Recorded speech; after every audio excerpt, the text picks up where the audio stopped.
وَلَقَدْ يَسَّرْنَا الْقُرْآنَ لِلذِّكْرِ فَهَلْ مِن مُّدَّكِرٍ۔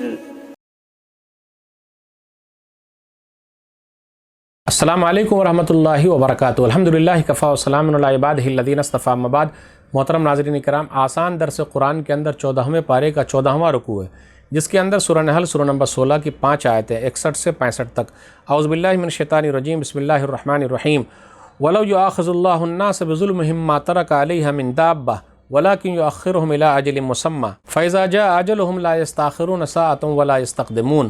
اور اگر اللہ لوگوں کو ان کے ظلم کی وجہ سے پکڑنے لگے تو اس زمین پر ایک چلنے پھرنے والا بھی باقی نہ چھوڑے، لیکن وہ ان کو ایک مقررہ وقت تک مہلت دیے جاتا ہے، پھر جب ان کا وقت آ جاتا ہے تو وہ ایک لمحہ بھی پیچھے نہ رہ سکتے ہیں اور نہ آگے بڑھ سکتے ہیں۔ وَيَجْعَلُونَ لِلَّهِ مَا يَكْرَهُونَ وَتَصِفُ أَلْسِنَتُهُمُ الْكَذِبَ أَنَّ لَهُمُ الْحُسْنَى لَا جَرَمَ أَنَّ لَهُمُ النَّارَ وَأَنَّهُمْ مُفْرَطُونَ۔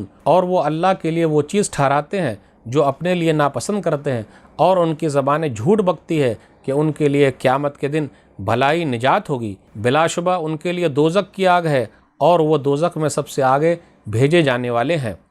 تاللہ لقد ارسلنا الى امم من قبلک فزین لهم الشیطان اعمالهم فهو ولیہم اليوم ولہم عذاب علیم۔ اللہ کی قسم، بے شک ہم نے آپ صلی اللہ علیہ وسلم سے پہلے بھی بہت سے امتوں کی طرف رسول بھیجے، اور یہی ہوا کہ شیطان نے ان کے برے اعمال ان کے سامنے مزین کر دیے، خوشنما کر کے پیش کر دیا، تو آج بھی وہی ان کا دوست ہے اور ان کے لیے دردناک عذاب ہے۔ وما انزلنا علیک الکتاب الا لتبین لهم الذی اختلفوا فیہ وہدی ورحمۃ لقوم یؤمنون۔ اور ہم نے آپ صلی اللہ علیہ وسلم پر صرف اس لیے کتاب نازل کی ہے تاکہ آپ ان کے لیے وہ چیز واضح کر دیں جس میں وہ اختلاف کر رہے ہیں، اور وہ کتاب ایمان والوں کے لیے ہدایت اور رحمت بنا کر اتاری گئی ہے۔ واللہ انزل من السماء ماء فاحیا به الارض بعد موتها ان فی ذلک لآیۃ لقوم یسمعون۔ اور اللہ نے آسمان سے پانی نازل کیا، پھر اس کے ذریعے زمین کو اس کے مرنے کے بعد زندہ کیا، بے شک اس میں ان لوگوں کے لیے نشانی ہے جو سنتے ہیں۔ ناظرین کرام، آسان درس قرآن کے اندر 14ویں پارے کا 14واں رکوع ہے، جس کے اندر سورہ نحل سورہ نمبر 16 کی 5 آیتیں ہیں 61 سے 65 تک۔ آپ 61 پر غور کیجئے۔ اللہ تعالیٰ اگر ہر غلطی پر انسان کو پکڑ لے تو اس روئے زمین پر کوئی نہ بچے، لیکن اللہ تعالیٰ مہلت دیتا ہے، اور اللہ تعالیٰ نے آزادی دے رکھی ہے اور مہلت دے رہا ہے۔ استدراج اللہ کا ایک قانون ہے، مہلت دینا، لیکن جب وقت آ جاتا ہے، پورا ہو جاتا ہے، تو پھر کسی کو مہلت نہیں ملتی۔ اس لیے آدمی کو چاہیے کہ جو مہلت اس کو ملی ہوئی ہے اس کا غلط استعمال نہ کرے۔ وَلَٰكِن يُؤَخِّرُهُمْ إِلَىٰ أَجَلٍ مُّسَمًّى، مہلت دیتا ہے، اور مہلت ان کو جو ملی ہوئی ہے اس کا غلط استعمال کرے گا تو خود اس کا نقصان ہے۔ اب اس کے بعد وہ چاہے گا کہ بھائی کچھ فائدہ ہو جائے، تو فائدہ ہونے والا نہیں۔ فائدہ اس طریقے سے ہوگا کہ فوراً اللہ نہیں پکڑتا، لیکن مہلت دے رہا ہے، ہو سکتا ہے اس کی اولاد صحیح ہو جائے، درست ہو جائے، اس لیے فوراً اللہ نہیں پکڑتا ہے۔ وَلَٰكِن يُؤَخِّرُهُمْ إِلَىٰ أَجَلٍ مُّسَمًّى۔ اب غور کرتے ہوئے چلیں، برائی عام ہو جائے، عذاب عام ہو جائے تو نیک لوگ بھی ہلاک ہو جائیں گے، برباد ہو جائیں گے، یہ ہونے والا ہے۔ اگر برائی عام ہو جائے، عذاب عام ہو جائے، جس طرح برائی عام ہے، آپ دیکھ لیجئے پوری دنیا میں برائی عام ہے، پھیلی ہوئی ہے۔ اگر اس برائی پر اللہ تعالیٰ عذاب بھی عام کر دے، یعنی برائی کی طرف پکڑنا شروع کر دے، لوگوں کو عذاب دینا شروع کر دے، تو برے لوگوں کے ساتھ ساتھ نیک لوگ بھی چلے جائیں گے۔ لیکن اللہ تعالیٰ نے ایسا نہیں کیا، جس طرح برائی عام ہے، چھوڑ دیا، مہلت دیا، کچھ برائیوں پر پکڑ لیتا ہے، لیکن اگر نیک لوگ بھی چلے جائیں گے، نیک لوگ پکڑ لیے جائیں گے، تو اس کی نیت کے حساب سے ان کو اٹھایا جائے گا۔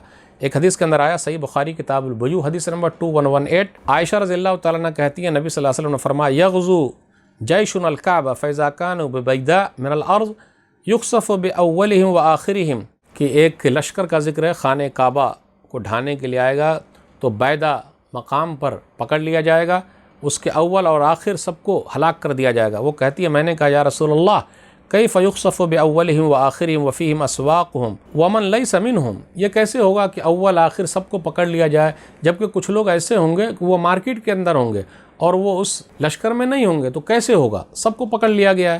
تو نبی صلی اللہ علیہ وسلم نے فرمایا، یخسف باولہم وآخرہم ثم یبعثون علی نیاتہم، اول آخر سب کو پکڑ لیا جائے گا اور نیت کے حساب سے قیامت کے دن اٹھایا جائے گا۔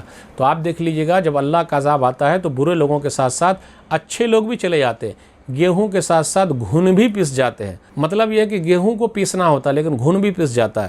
برے لوگوں کو پکڑنا ہے لیکن اللہ تعالیٰ اس کے ساتھ ساتھ اچھے لوگوں کو بھی پکڑتا ہے، اور اگر پکڑ ہو گئی تو گھبرانے کی ضرورت نہیں، نیت کے حساب سے اللہ تعالیٰ اس کو ثواب دیں گے۔ آیت نمبر 62 پر غور کیجیے، مشرکین اللہ کے ساتھ ناانصافی کا معاملہ کرتے ہیں، یعنی جھوٹ بولتے ہیں۔ کیا جھوٹ بولتے ہیں؟ اب دیکھ لیجیے کہ بھئی اللہ نے کہا شرک کرنے کو، تو ایسی جھوٹی باتیں وہ لوگ نہ کریں۔ پھر اسی طرح نبی صلی اللہ علیہ وسلم سے کہا جا رہا ہے، سابقہ امتوں کے حالات بیان کیے گئے، پچھلے امتوں کے واقعات بیان کیے گئے کہ ہم نے آپ سے پہلے بہت سارے رسولوں کو بھیجا ہے، تو نبی صلی اللہ علیہ وسلم کو تسلی دی جا رہی، فزین لهم الشیطان اعمالهم، شیطان نے ان کے عمل کو مزین کر دیا، اچھا کر کے پیش کیا، اس لیے وہ لوگ گمراہ ہو گئے۔ نبی صلی اللہ علیہ وسلم کا کام صرف پہنچا دینا نہیں بلکہ سمجھانا بھی ہے، صرف پہنچانا نہیں بلکہ سمجھانا بھی نبی صلی اللہ علیہ وسلم کا کام ہے۔ قرآن کریم میں کیا لکھا ہوا ہے؟ وما انزلنا علیک الکتاب الا لتبین لهم الذی اختلفوا فیہ، آیت نمبر 64 میں ہے، ہم نے آپ کے اوپر کتاب اتاری ہے تاکہ آپ اختلاف کرنے والوں کے لیے کھول کھول کر بیان کر دیں۔ تو نبی صلی اللہ علیہ وسلم کا کام صرف پہنچانا نہیں تھا بلکہ سمجھانا بھی تھا۔ تو یہ آیت بھی دلیل ہے ان لوگوں کے لیے جو کہتے ہیں کہ نبی صلی اللہ علیہ وسلم کا کام پہنچانا ہے، جی نہیں، سمجھانا بھی ہے، اس لیے وہ لوگ اہل قرآن نہیں بلکہ منکرین قرآن ہیں۔ یہ چند باتیں تھی، اللہ تعالیٰ ہم لوگ قرآن کریم کو پڑھنے، سمجھنے، عمل کرنے، لوگوں تک پہنچانے کی توفیق دے، آمین۔ والسلام علیکم ورحمۃ اللہ وبرکاتہ۔ اور مزید ویڈیوز کو دیکھنے کے لیے آپ ہمارے YouTube چینل کو سبسکرائب کریں۔ فجزاکم اللہ خیرا۔